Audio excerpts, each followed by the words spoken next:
నిమ్స్ కి భూములిచ్చేది లేదన్న రైతులు, ఎకరానికి 70 లక్షలు, ఇంటికో ఉద్యోగానికి డిమాండ్.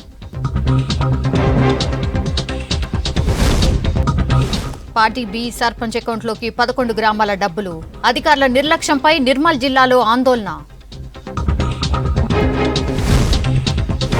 జగిత్యాల జిల్లాలో ధాన్యం బస్తాలకు చెదలు, మెదక్లో కొనుగోలులో ఆలస్యంపై రైతుల ఆందోళన. నల్గొండ జిల్లా కేతేపల్లిలో విషాదం, కరెంటు తీగలకు రథం తగిలి 3 మృతి.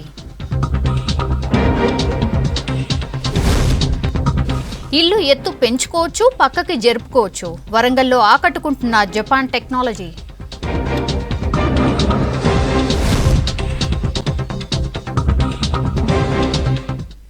నిమ్స్ ప్రాజెక్టు కోసం తమ జీవితాలు నాశనం చేసుకోమంటున్నారు సంగారెడ్డి జిల్లా రైతులు. 3 పంటలు పండే భూములు పరిశ్రమలకిస్తే తాము రోడ్న పడతామంటున్నారు. భూసేకరణను వ్యతిరేకిస్తూ అధికారులకు లేఖ ఇచ్చారు బాధిత రైతులు. సంగారెడ్డి జిల్లాలో ప్రభుత్వం ఏర్పాటు చేయాలనుకుంటున్న నిమ్స్ ప్రాజెక్టుకు భూములిచ్చేది లేదంటున్నారు రైతులు.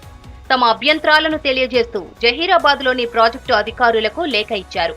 బసంత్పూర్లోని 231 ఎకరాల భూసేకరణ కోసం ఈ మధ్య రైతులకు నోటీసులు ఇచ్చారు నిమ్స్ అధికారులు. గడువు లోపల అభ్యంతరాలను తెలపాలన్నారు. దీంతో భూములు ఇవ్వబోమని అధికారులకు లేఖలో తెలియజేశారు రైతులు. ప్రభుత్వం ఇప్పుడిస్తున్న ఎకరానికి 9 లక్షల నష్టపరిహారం సరిపోదన్నారు రైతులు. భూమికి బదులుగా మరో చోట భూమి ఇవ్వాలన్నారు. లేదంటే ఎకరానికి 70 లక్షల పరిహారంతో పాటు ఇంటికో ఉద్యోగం ఇవ్వాలని 167 బాధిత రైతులు లేఖలో కోరారు. లేదంటే భూములిచ్చేది లేదన్నారు. మొత్తం 17 గ్రామాలు కలిపి నిమ్స్ అనే ప్రాజెక్టు మా ఇక్కడ నేల్కల్ జరాసంగం మండలానికి తేవడానికి ప్రభుత్వం ఎన్నో కుట్రలు చేస్తుంది. మా భూములు చాలా సారవంతమైన భూములు సార్. మేము బ్రతుకుదెరువు, మా జీవనాధారము కంప్లీట్గా మేము భూములపైనే ఆధారపడి ఉన్నాము. మా సంవత్సరానికి 3 పంటలు పండే భూములు మొదటి విడత సేకరణకే అసలు ఏమి ఇంకా 2800 సేకరించారని చెప్తున్నారు సార్. అది కూడా వాస్తవం కాదు, అవాస్తవం. ప్రభుత్వం తప్పుడు నివేదికలు సమర్పిస్తుంది. ప్రభుత్వ అధికారులు దీనికి సంబంధించిన ప్రాజెక్టు వాళ్ళు కూడా వచ్చేసి మేము ఈ భూమి సేకరించినాము, ఇది చేసినాం, అది చేసినామని చెప్తున్నారు. వాళ్ళు ఎలాంటిది మా వద్దకు వచ్చి కానీ రైతుల వద్ద తెలుసుకున్న దాఖలాలు లేవు. 2వ విడత భూసేకరణకు కూడా ఇప్పటి వరకు ఒక గుంట భూమి కూడా సేకరించలేకపోయారు సార్ వీళ్ళు. ఈ పరిస్థితుల్లో మా భూముల జోలికి రాకండి, వస్తే తీవ్ర పరిణామాలు తీవ్రంగా దీనికి ఖండిస్తున్నాం. మేము ఎంతటి త్యాగానికైనా సిద్ధం, భూములు మాత్రం వదులుకునే ప్రసక్తే లేదు. 31,000 కోట్ల పెట్టుబడితో నిమ్స్ ప్రాజెక్టు ఏర్పాటు చేయాలని 2012లో కేంద్ర ప్రభుత్వం నిర్ణయించింది. 3 లక్షల మంది యువకులకు ఉపాధి కల్పిస్తామని తెలిపింది. ఈ ప్రాజెక్టుకు రాష్ట్ర ప్రభుత్వం 12,635 ఎకరాల 14 గుంటల భూమిని సేకరించి వివిధ పరిశ్రమలకు కేటాయించాలి. 2016 జనవరిలో భూసేకరణ పనులు ప్రారంభమైంది. ఇప్పటి వరకు పూర్తి కాలేదు. జహీరాబాద్ నియోజకవర్గంలోని న్యాల్కల్ మండలంలో 14 గ్రామాలు, జరాసంగం మండలంలో 3 గ్రామాల్లోని ప్రభుత్వ అసైన్డ్ పట్టా భూమిని సేకరించాల్సి ఉంది. ఇప్పటి వరకు కేవలం 3,107 ఎకరాల భూమిని సేకరించారు అధికారులు. ఇంకా 9,568 ఎకరాల భూమిని సేకరించాల్సి ఉంది. ఇప్పుడు 2వ విడత భూసేకరణకు రెడీ అవుతున్నారు అధికారులు. అయితే భూములను కాపాడుకోవడానికి దేనికైనా సిద్ధమంటున్నారు బాధిత రైతులు. 2,800 ఎకరాల భూమి ఫస్ట్ విడతలుగా తీసుకున్నది. అది జీవో ప్రకారం, చట్టం ఉండగా కూడా జీవో ప్రకారం భూములు తీసుకొని రైతులకు రాత్రికి రిజిస్ట్రేషన్లు చేసుకున్న దొంగల్లాగా మాకు తెలిసే లోపు అయిపోయింది. మేము ఆ రోజు నుంచి 2వ విడత భూసేకరణ చేస్తామని మరి నోటీసులు తోలిచ్చారు. నిన్న కూడా ఆడియో ఆఫీస్కి పోయినాం. మేము ఏదో భయభ్రాంతులకు గురి చేస్తున్న రైతులకు ఎట్టి పరిస్థితుల్లో ఎన్ని లక్షలు ఇచ్చినా మేము భూములు ఇవ్వమని ఆ రోజు నుంచి ఈ రోజు దాకా మేము మెమోరాలు ఇస్తానున్నాం. కలెక్టర్ ఆఫీస్కి పోయి ఎన్నో ఉద్యమాలు చేశాం. మా భూములు ఇవ్వం, సారవంతమైన భూముల్ని, 3 పంటలు పండే భూముల్ని నిమ్స్ అని అదని ఇదని మాకు భయభ్రాంతులకు గురి చేసి తీసుకోవాలని ప్రయత్నం చేస్తుంది గవర్నమెంట్. అన్ని పర్యావరణ అనుమతులు కూడా 3 సార్లు తప్పుడు నివేదికలు ఇచ్చారు. ఒక్కరు కూడా మా భూములు వచ్చి చూడలేదు. ఇక్కడ 23% పంట భూములు ఉన్నాయంటున్నారు.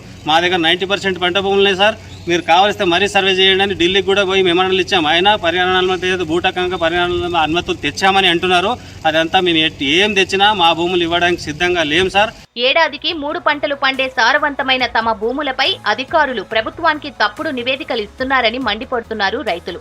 గతంలో అధికారులు చేపట్టిన ప్రజాభిప్రాయ సేకరణను అడ్డుకున్నారు రైతులు.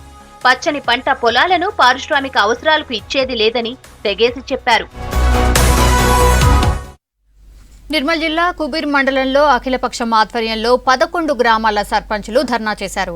తమ గ్రామాల్లో ఎన్ఆర్ఈజీఎస్ కింద చేసిన సీసీ రోడ్డు పనులకు సంబంధించిన దాదాపు 80 లక్షల రూపాయలు పార్టీ బి గ్రామ సర్పంచ్ అకౌంట్లో జమ కావడంపై వారు ఆగ్రహం వ్యక్తం చేశారు.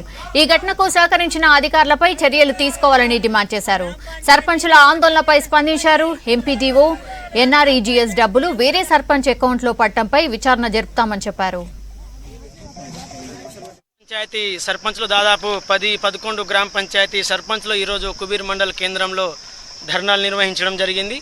దీనికి ముఖ్య కారణం గతంలో మార్చి నెలలో ఏదైతే కేంద్ర ప్రభుత్వం ఎన్ఆర్ఈజీఎస్ ఉపాధి హామీ పథకంలో సీసీ రోడ్ నిర్మాణానికి కొరకు కొన్ని లక్షల రూపాయలు గ్రామ పంచాయతీకి కేటాయించింది.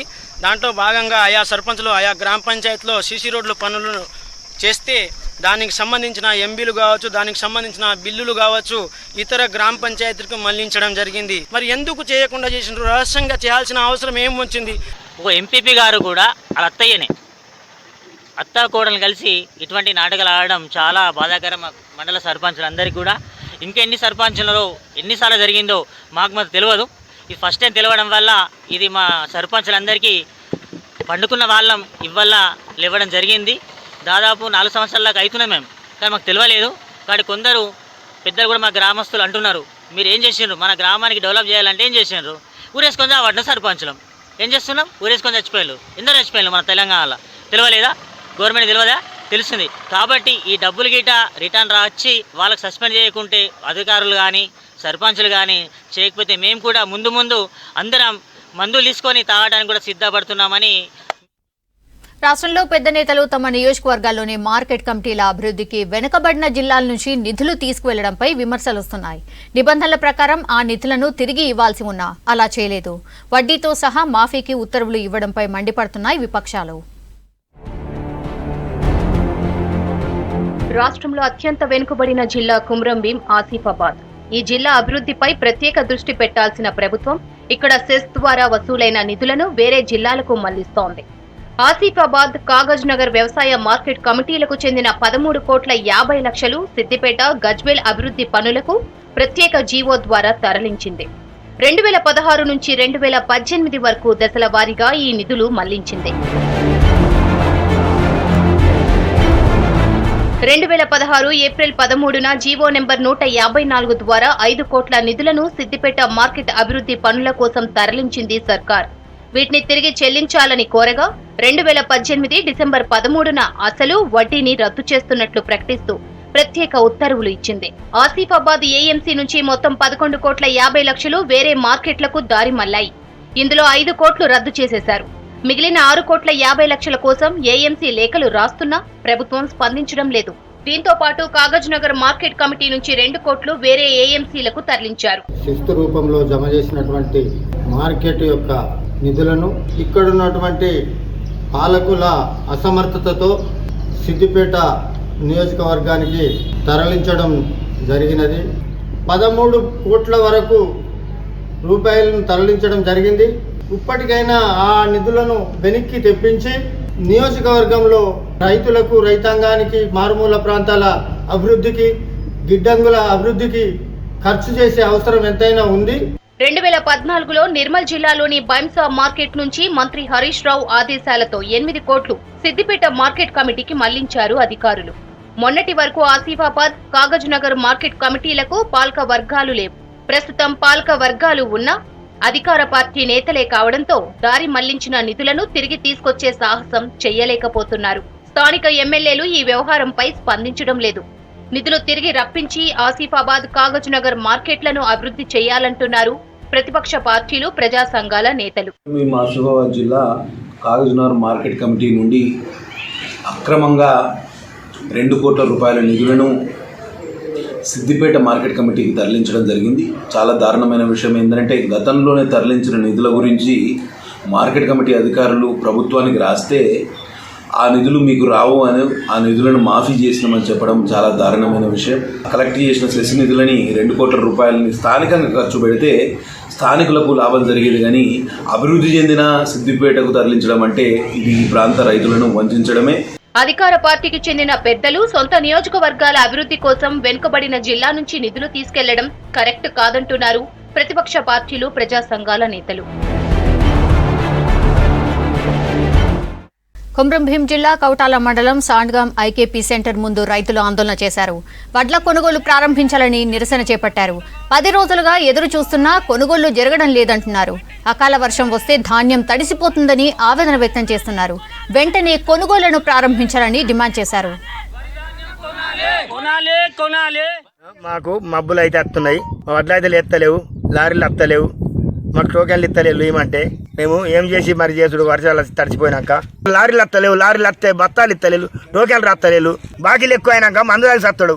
నా పరిస్థితి వచ్చి అక్కడ కుప్పల దగ్గరికి వచ్చి చూస్తలేదు, కూపన్ ఇస్తలేదు. నా పరిస్థితి వాటిలో అమ్మేది ఎట్లా, నేను చేసేది ఎట్లా? అప్పు అయితే 3 లక్షలు చేసి ఉన్నా. ఇలా రేపని వర్షం అంటున్నది, ఈ 2-3 రోజులు అయితే కావచ్చు, లేకుంటే మాత్రం ఏం లేదు. ఒక మందు బట్టలు వేసుకొని సీదా ఆగేది లెక్క ఉన్నది. వర్షం పడితే మాత్రం మినిమం కొన్ని టన్నుల వరి ధాన్యం ఇక్కడ నిలిచిపోయే అవకాశం ఉంటుంది. కాబట్టి అందరూ అధికారులు వరి కొనాలే, మేచర్ ఉన్నా కానీ 10 కిలోల వరి ధాన్యం కట్ చేస్తున్నారు పర్ క్వింటాల్. పెట్టుబడులు అయితే పెరిగిపోయినాయి కానీ ఆ లాభాలు అయితే రావట్లేదు. రైతులు చాలా ఏ రకంగా అన్ని విధాల్లో నష్టపోతున్నారు. రైతు ధాన్యం కాటాబెట్టి నెల రోజులవుతున్నా మిళ్లకు తరలించడం లేదని ఆవేదన వ్యక్తం చేస్తున్నారు రైతన్నలు. జగిత్యాల జిల్లా నక్కలపేటలో వడ్ల బస్తాలు మొత్తం చెదలు పడుతున్నాయన్నారు. అంతేకాకుండా సన్న రకం ధాన్యం కొనుగోలు చేయడం లేదని ఆందోళన వ్యక్తం చేస్తున్నారు. దొడ్డు రకం వడ్లు వద్దని కేసీఆర్ చెప్తేనే సన్న రకం వేశామంటున్నారు రైతులు. కానీ ఇప్పుడు సన్న రకం కొనడం లేదంటున్నారు. మంత్రి కొప్పుల ఈశ్వర్ నియోజకవర్గంలో ధాన్యం కొనుగోలు జరగకపోయినా పట్టించుకోవడం లేదని ఫైర్ అయ్యారు రైతులు.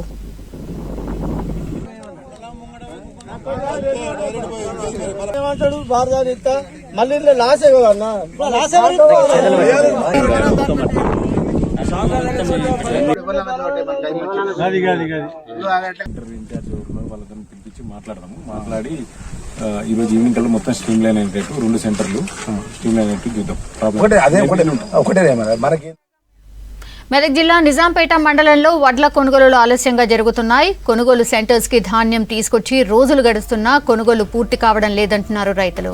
మండలంలో ఏర్పాటు చేసిన 14 సెంటర్స్ లోనూ ఇదే పరిస్థితి ఉందంటున్నారు. తిప్పనగుళ్ల సెంటర్ కు లారీ రావాలంటే ఒక్కో బస్తాకు 10 రూపాయలు ఇవ్వాలంటూ సూపర్వైజర్ దుర్గారెడ్డి డిమాండ్ చేస్తున్నారని ఆరోపించారు రైతులు.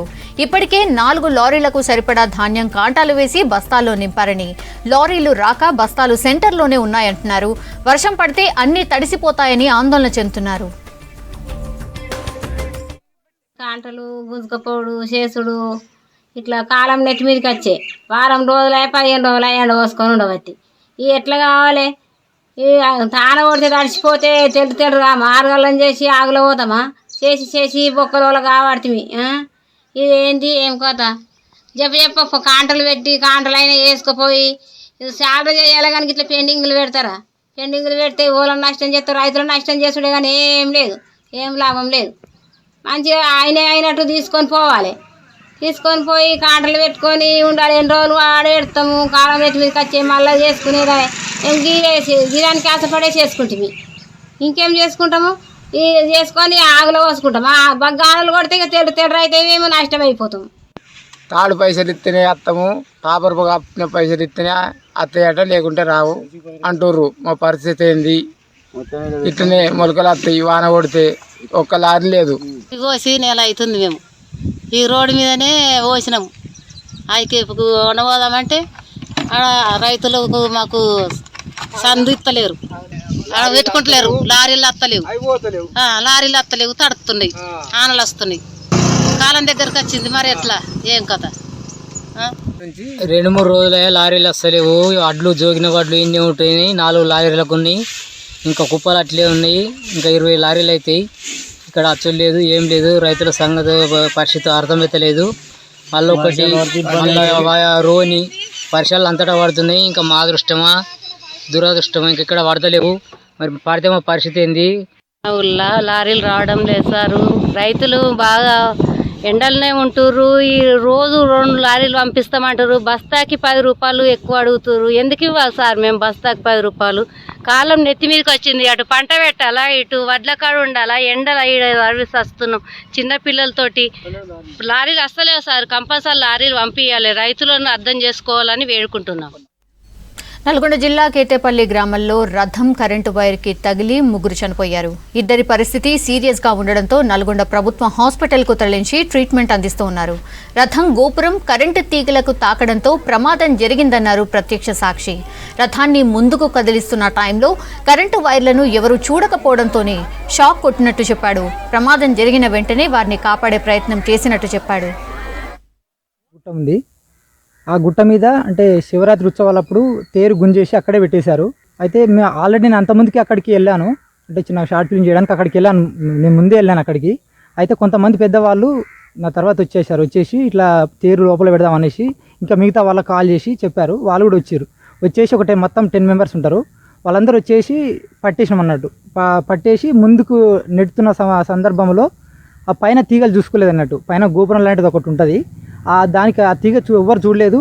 ఫోకస్ అంతా దాని మీద పెట్టారు. ఫస్ట్ దాన్ని కదిలించాలనేది ఫోకస్ చేసిరు. ఆ ముందుకు వెళ్ళే సమయంలో దాన్ని ఎవరు చూడలేదు. పైన ఆ గోపురానికి తలిగింది. అది తలిగేసి మొత్తం అంతా ఫైర్ అవుతుంది. అంటే నేను అక్కడ ఆపేసి నేను లోపలికి వెళ్ళి ఆ గుడి లోపలికి వెళ్ళి అందులో రాళ్ళు ఉంటే తీసేసి ఇట్లా వస్తున్నా. దాన్ని పట్టుకుందామని ఇక్కడ దాని దగ్గరికి వచ్చేసరికి మొత్తం ఫైర్ అవుతుంది. అందరు పడిపోయారు. అక్కడే ఉన్న కర్రతో నేను కొంతమందిని బయటికి ఇట్లా లాగేసి కర్రతో కొట్టేసి ఇట్లా బయటికి లాగేసిన. మళ్ళీ మిగతా వాళ్ళు వచ్చి ఆ డ్రెస్ను పట్టేసి ఇట్లా లాగేసి బయటకు గుంజిరు. అందరు ఆ 3 స్పాట్ డెడ్ అయ్యారు. ఒక ఆయన రాజబోయిన యాదయ్య, ఇంకొక అతను రాజబోయిన వెంకటయ్య, ఆయనకు సీవియర్గా ఉంది. పువాకు మోనయ్య చనిపోయిన వాళ్ళు. తర్వాత దాసరి అంజి, ఆయన మక్కపల్లి. అయితే మా ఊరి దొరగారి డ్రైవర్ అన్నట్టు అతను అక్కడికి వచ్చారు. అక్కడికి వచ్చి అందరూ చేసే క్రమంలో అట్లా జరిగిపోయింది. నాంపల్లి మండలంలోని కేతపల్లి గ్రామం లోపల ఊరి బయటగా ఉన్నటువంటి రాములవారి గుడి దగ్గర రథోత్సవం అయిన తర్వాత ఆ యొక్క రథం అదేవిధంగా గుడి ముందర ఉన్నది. ఎండకు వర్షానికి అది నానిపోయి ఇబ్బంది అవుతుందనే ఉద్దేశంతో ఆ గ్రామానికి చెందినటువంటి వ్యక్తులు అందరూ కలిసి కూడా ఆ యొక్క రథోత్సవాన్ని పార్కింగ్ ప్లేస్ లోపల పార్కింగ్ చేద్దామనే ఉద్దేశంతో ఈరోజు అందరూ కూడా గుడి దగ్గరికి ఈరోజు మధ్యాహ్నం 12-1 గంటల మధ్యలో వెళ్ళారు. వెళ్ళిన తర్వాత ఆ యొక్క రథాన్ని ముందుకు లాగుతున్నారు.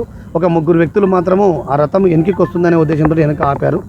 వెనక ఆపుతున్న క్రమం లోపల మా రథాన్ని ముందుకు లాగుతున్నప్పుడు అక్కడ పైన చూసుకోకుండా పైన ఎలక్ట్రికల్ వైర్లు ఆ యొక్క రథానికి తగలడం వల్ల వెనక ఉన్నటువంటి 3 వ్యక్తులు కూడా కరెంట్ షాక్ వల్ల చనిపోయినారు. మరి ముందులో ఉన్నటువంటి వ్యక్తులకు కూడా కరెంట్ షాక్ రావడం వల్ల వాళ్ళకి ఎలాంటి ప్రాణ నష్టం జరగలేదు. కానీ ఒక వ్యక్తికి సీరియస్ ఉండడం వల్ల అతని వెంకటయ్య అనే వ్యక్తికి సీరియస్ ఉండడం వల్ల నల్గొండ హాస్పిటల్లో చేంజ్ చేశాము. ఈ 3 వ్యక్తులు స్పాట్ డెడ్ కావడం వల్ల కరెంట్ షాక్ వలన అటు వ్యక్తులను అటు శవాలను దేవరకొండ ప్రభుత్వ ఆసుపత్రి మార్చుడికి తరలించి దీనిపైన ఫిర్యాదు తీసుకుని దర్యాప్తు చేస్తారు. ఒంగోలులో జరుగుతున్న మహానాడులో బాలకృష్ణ మాట్లాడుతున్నారు. లైవ్ లో చూద్దాం. కూడా ఆయనకి అనుకూలించి ఆనాడు సరైన సమయంలో ఒక మహత్తరమైన ముహూర్తంలో తెలుగుదేశం పార్టీని ఆయన స్థాపించడం జరిగింది. మరి ఆయన అంతకుముందు ఒక సామాన్య రైతు కుటుంబంలో పుట్టి ప్రభుత్వ ఉద్యోగం చేసి చలచిత్రంలోకి ప్రవేశించి తిరుగులేని కథానాయకుడిగా కోట్ల మంది హృదయాల్లో స్థానాన్ని సంపాదించుకున్నారు ఎన్టీఆర్. ఒక పాతాళ భైరవిలో తోటరాముడిగా కనిపిస్తే మరి పేదవాళ్ళు బీదవాళ్ళు వాళ్ళ ఇంట్లో పుట్టిన కొడుకు కోటలోకి వెళ్ళినంతగా ఆనందించారు. మరి మాంతకుడితో పోరాడుతున్నప్పుడు తమ కొడుకుకి ఏమైపోతుందో అని వణికిపోయారు. మరి అదే ఎన్టీఆర్ మాయాబజార్లో శ్రీకృష్ణుడిగా కనిపించినప్పుడు సాక్షాత్తు భగవంతుడు అనుకున్నారు. ఆయన పటాన్ని వారి యొక్క పూజా గదిలో పెట్టుకున్నారు. బిడ్డని కొడుకుని గుండెల్లో పెట్టుకున్నట్టుగా ఆయన రూపాన్ని వాళ్ళ గుడి గదిలో పెట్టుకున్నారు. అలాగే జానపదాల విషయానికి వస్తే మరి ఒక అగ్గిరాముడు, ఒక జయసింహ జయమ్మనదే, అలాగే ఒక అగ్గిపరాట అయితేనేమి, ఒక కంచుకోట అయితేనేమి, ఆ సినిమాల్లో పేదవాడి తరఫున పోరాటానికి పేదవాడికి పట్టాడు గూడు ఇప్పించడానికి, మెతుకు ఇప్పించడానికి, అలాగే పేదవాడికి గుడ్డ ఇప్పించడానికి ప్రతి పాత్రలో ఆయన జీవించేవారు. అలాగే ఆయన సాంఘిక సినిమాలకు వస్తే సమాజంలో ఒక పేదవాళ్ళ యొక్క సమస్యల్ని, సామాజిక సమస్యల్ని ఎంచుకుని కథలు రాయించుకుని లేదా తనే రాసుకుని ఆయన సినిమాలు నిర్మించారు, నటించారు, దర్శకత్వం వహించారు. ఒక కొడత తిరుగాపురం, ఒక ఉమ్మడి కుటుంబం, ఒక వరకట్నం, ఒక తల్లా పెళ్ళామ, ఎంత మంచి చిత్రాలు తీశారు, ఎంత మంచి సందేశాన్ని అందించారు. అందుకే ఆయన మీ అందరి గుండెల్లో శాశ్వతంగా నిలిచిపోయారు. మరి ఆయన చివరి అంకంలో చలచిత్ర పరిశ్రమలో చూసిన సినిమాలు చూస్తే ఒక సర్దార్ పాపారాయుడు అంటే స్వాతంత్ర సమరయోధులకు ప్రతీకగా నిలిచారు. అలాగే ఒక్కొక్క బొబ్బిలి పులి అంటే కేవలం సరిహద్దుల్లో ఉన్న శత్రువులే కాదు, సరిహద్దు లోపల ఉన్న దేశ ద్రోహుల్ని కూడా అంతం చేయాలి అన్న సందేశాన్ని ఇచ్చారు. అలాగే ఒక కొండవీటి సింహం చిత్రంలో నడిస్తే పోలీస్ వాడంటే ఇలా ఉండాలరా అని నిరూపించారు. అలాగే ఒక జస్టిస్ చౌదరిలో చిత్రంలో నడిస్తే మరి ధర్మం విషయానికి వస్తే కన్న కొడుకైనా ఎవరైనా ఒక్కడే అని మెప్పించారు. అలాగే చండశాస్త్రుడి సినిమాలతో సామ్యవాదమే దేశానికి శ్రీరామ రక్ష అని ప్రకటించారు. ఇలా మరి దేవుడి మండలంలో దేవుడి గుడిలో ఉంటాడు. అలాగే విగ్రహం నడివీధిలో ఉంటుంది. మనల్ని కరుణించమని దేవుణ్ణి అడుగుతాం, కనిపించమని కాదు. కనిపించేది ఎవరో ఒక నాయకుడిని మనల్ని మంచి దారిలో నడిపించమని అడుగుతాం. మరి రామారావుని చూస్తే మనకి ఏమనిపిస్తుంది? ఇంత మంచివాడు ఇంకెక్కడైనా పుట్టాడా అనిపిస్తుంది. ఇంత అందమైన వాడు ఇంకే దేశంలో అయినా ఉన్నాడా అని అనిపిస్తుంది. ఎవడాడు? మొబైలా? అదే తలకి. మరి ఆయన తెలుగు ప్రజలకు ఎప్పుడు తెలుగు ప్రజలకు ఎప్పుడు ఏ ఆపద వచ్చినా నేనున్నాను అంటూ ముందడుగు వేసిన సంఘ సంస్కర్త ఆయన. ఒక ఆదర్శ మూర్తి నందమూరి తారక రామారావు గారు.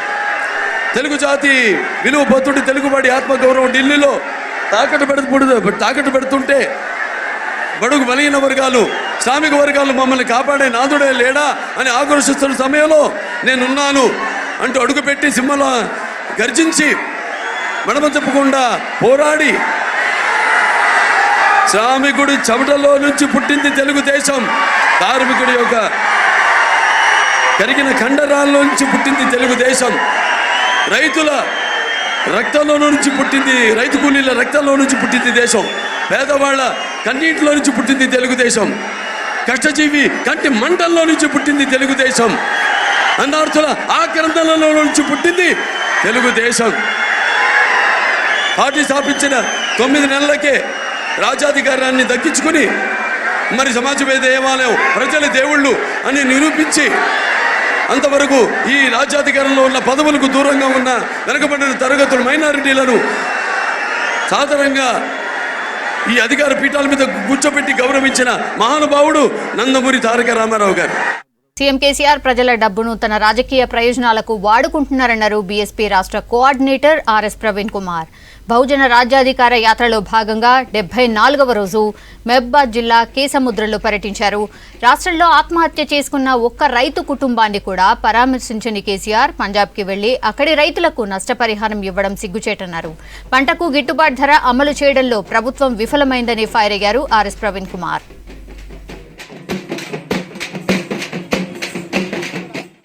జీతాలు కూడా రావడం లేదు. సో తెలంగాణలో ఒకప్పుడు 50,000 అప్పున్న తెలంగాణ సడన్గా ఇప్పుడు 5,24,000 కోట్ల అప్పు ఉందని చెప్పేసి ఈరోజు గణాంకాలు చెప్తున్నాయి. అందుకొరకు కేంద్ర ప్రభుత్వం కూడా తెలంగాణ ప్రభుత్వానికి మళ్ళీ ప్రైవేట్గా అప్పు తీసుకునే వెసులుబాటు అనేది కనిపించడం లేదు. తెలంగాణ ప్రజలందరూ కూడా ఇది గుర్తించాలి. ఈ ఆధిపత్య వర్గాలు ఎన్ని రోజులైనా కూడా కేవలం వాళ్ళ జెండాలు మోయడానికి మాత్రమే బహుజనులు వాడుకుంటారు తప్ప వాళ్ళకు నిజంగా సంపద ఇవ్వడం కోసం కాదు, వాళ్ళకు సమాన న్యాయం చేయడం కోసం కాదు, సమాన అవకాశాలు ఇవ్వడం కోసం కాదు. ఆ సీట్లు ఖాళీ చేసి మన తల్లి లాంటి బహుజన సమాజ్ పార్టీ వచ్చింది. దాంట్లోకి చేరాల్సిందిగా ఓపెన్గా నేను ఈ పార్టీలన్నిటి కూడా ఇన్విటేషన్ ఇస్తున్నాను. బీసీలు దాదాపుగా 52% తెలంగాణ ఉన్నారు. వాళ్ళకు కనీసం 60 సీట్ల నుంచి 70 సీట్ల దాకా వాళ్ళందరికీ మేము సీట్లు ఇస్తాము, టికెట్లు ఇస్తామని కూడా ఈ సందర్భంగా మేము హామీ ఇస్తున్నాం. అదేవిధంగా మైనారిటీ బిడ్డలకు కూడా వాళ్ళకు 11 సీట్లు కనీసం ఇస్తామని చెప్పి కూడా ఈ సందర్భం మీ ద్వారా మైనారిటీ సోదరులకు కూడా మేము ఓపెన్గా పిలిపిస్తున్నాం. తెలంగాణ రైతులకు ఇవ్వాల్సిన డబ్బులు తీసుకుపోయి ఒక హర్యానా, పంజాబ్ రైతులకు వాళ్ళ దగ్గర డబ్బులు లేనట్టు పంజాబ్ రైతులకు ఇవ్వడం అనేది కేసీఆర్ గారు తెలంగాణ ప్రజల నమ్మకాన్ని వమ్ము చేయడమే కాదు దుర్వినియోగం కూడా చేసినని చెప్పేసి ఈ సందర్భంగా నేను తెలంగాణ ప్రజలకు చెప్తున్నా. మరి నిజంగా తెలంగాణలో దాదాపు 7,000 మంది రైతులు చనిపోయినారు.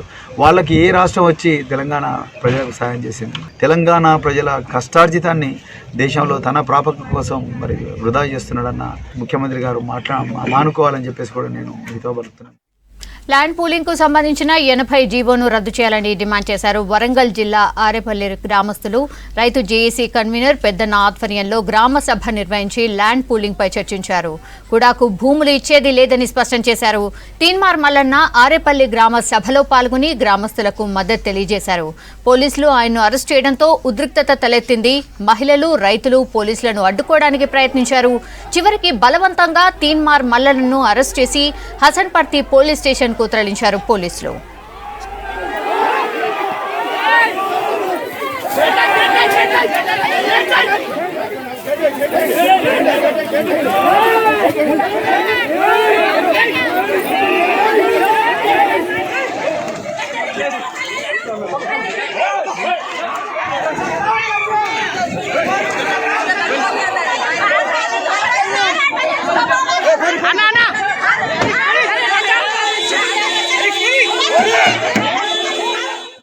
ఆదిలాబాద్ జిల్లా ఉట్నూరు మండలం దొంగచింత గ్రామంలోని ఆదివాసీలు నీటి కోసం పడుతున్న కష్టాలపై V6లో ప్రసారమైన కథనానికి స్పందించారు ఐటీడీఏ అధికారులు. గ్రామంలో బోర్ వేయించారు. అలాగే మిషన్ భగీరథ నీళ్లు సరఫరా చేస్తూ ఉన్నారు. తాగునీటి సమస్య తీర్చినందుకు V6కు అలాగే ఐటీడీఏ ప్రాజెక్టు అధికారికి ధన్యవాదాలు తెలిపారు గ్రామస్తులు.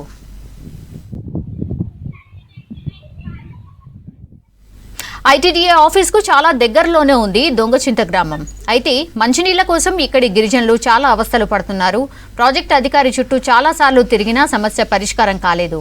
దీంతో ఇటీవల ఖాళీ బిందెలతో ధర్నా రాస్తారోకో నిర్వహించారు గ్రామస్తులు.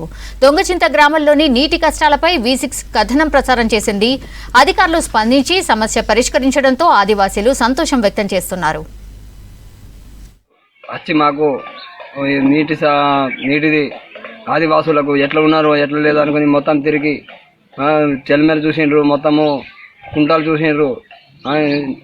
టీవీలో పెడితే పియోగాడు మళ్ళీ వెంటనే బోరు పంపించడం జరిగింది. ఇప్పుడు బోర్ కొట్టిండ్రు. ఇప్పుడు మాకు V6 వాళ్ళు కూడా మిషన్ భగీరథ కూడా నీళ్ళు వెంటనే మళ్ళీ చాలు చేసిండ్రు. V6 వాళ్ళ నుంచి మాకు బాగా హెల్ప్ అయింది. మాకు పిఓ గారు కూడా మంచిగా స్పందించిండు. ఇది ఇట్లనే మాకు సహకారం చేస్తే మాకు ఆదివాసులు కొద్దిగా ముందుకు పోతారనుకొని మేము కూడా పిఓకు ధన్యవాదాలు చేస్తున్నాం. పిఓ వెంటనే స్పందించారు. మీ బాధ మొత్తం కూడా అర్థమైంది అనేసి ఆ రోజు చెప్పడంతో డైరెక్ట్ ఏఈ గారిని అధికారులకు ఆదేశించి ఈ యొక్క దొంగచింత గ్రామ ప్రజల యొక్క కష్టాలను గుర్తించి ఏదైతే నీటి అవస్థ పడుతున్నారో నాకు బాధ తెలుసు, ఏం కావాలి మీకు ఆ రోజు అనడంతో మాకు బోర్ కావాలి సార్, 300 ఫీట్లు బోర్ వేస్తేనే మాకు ఆ గ్రామానికి నీరు అందుతుందని చెప్పడంతో ఇప్పుడు మిషన్ భగీరథ నీరు కూడా వస్తున్నది, బోర్ కూడా వేశారు. ఇది కూడా తొందర కంప్లీట్ చేసి నీరు అందిస్తే గ్రామం యొక్క నీటి అవస్థ తీరిపోతుంది. రోడ్ ఎద్దుకు తగినట్టు మీ ఇంటి ఎత్తును పెంచుకోవాలనుకుంటున్నారా? వాస్తు ప్రకారం ఇంటిని కొంచెం పక్కకు జరపాలనుకుంటున్నారా? అయితే డోంట్ వరీ, మీ ఇంటికి ఎలాంటి డ్యామేజ్ కాకుండానే మీరు అనుకున్నట్టు ఎత్తును పెంచుకోవచ్చు, పక్కకు జరుపుకోవచ్చు. అదెలా అంటారా? Just watch. సొంతిల్లు ప్రతి ఒక్కరి కలకు ప్రతిరూపం. అట్లాంటి ఇల్లును మారినా పరిస్థితుల వల్ల కూల్చివేయాలంటే ఎవరికైనా మనసు అంగీకరించదు. కానీ పరిస్థితులకు అనుగుణంగా ఇల్లును మార్చుకోవాలని అనిపిస్తుంది. ఇలాంటి వారి కోసం లిఫ్టింగ్ షిఫ్టింగ్ జపాన్ టెక్నాలజీ అందుబాటులోకి వచ్చింది. ఎప్పుడో కట్టిన ఇంటిని కూల్చివేయకుండా జాకీలతో పునాదులతో పాటు పైకి లేపడం, వేరే చోటికి తరలించడం ఈ టెక్నాలజీ ప్రత్యేకత. మొన్నటి వరకు మెట్రోపాలిటన్ నగరాలు, పెద్ద పెద్ద పట్టణాలకే పరిమితమైన ఈ టెక్నాలజీ ఇప్పుడు పల్లెలకు విస్తరించింది.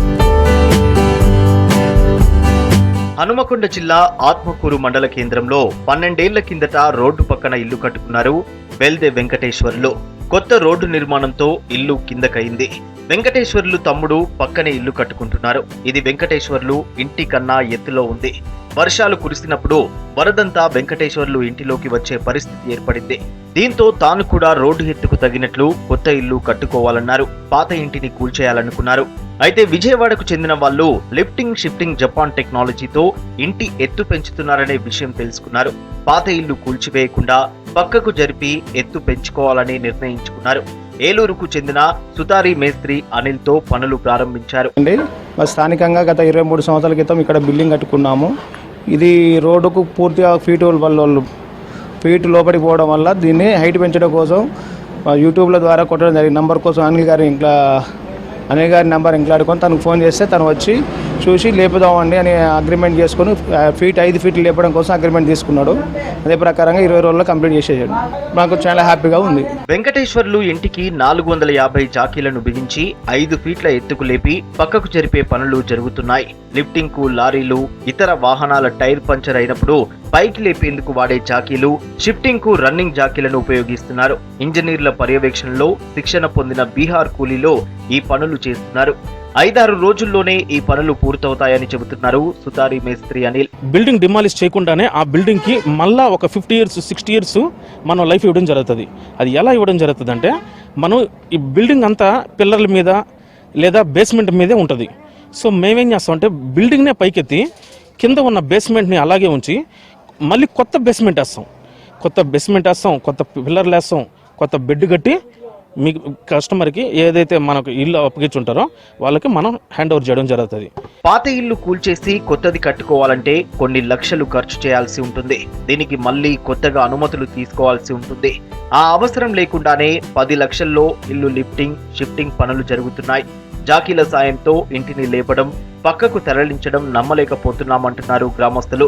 ఈ టెక్నాలజీ బాగుందని చెబుతున్నారు. చుట్టూ జాకీలు పెట్టి ఇల్లు పైకి లేపడం మాత్రం నా లైఫ్లో ఇప్పుడే చూస్తున్నాను. 60 ఏళ్ళ సర్వీస్లో ఇంతవరకు మాత్రం ఎప్పుడు చూడలేదు. ఇప్పుడు మాత్రం ఇది బాగుంది, ఇది టెక్నాలజీ బాగుంది. ఇలాంటి చాలా మంది వినియోగించుకుంటారనేది నా ఉద్దేశం. పట్టణాలు పల్లెల్లోనూ ఇప్పుడు చాలా మంది లిఫ్టింగ్ షిఫ్టింగ్ టెక్నాలజీని ఉపయోగించుకుంటున్నారు.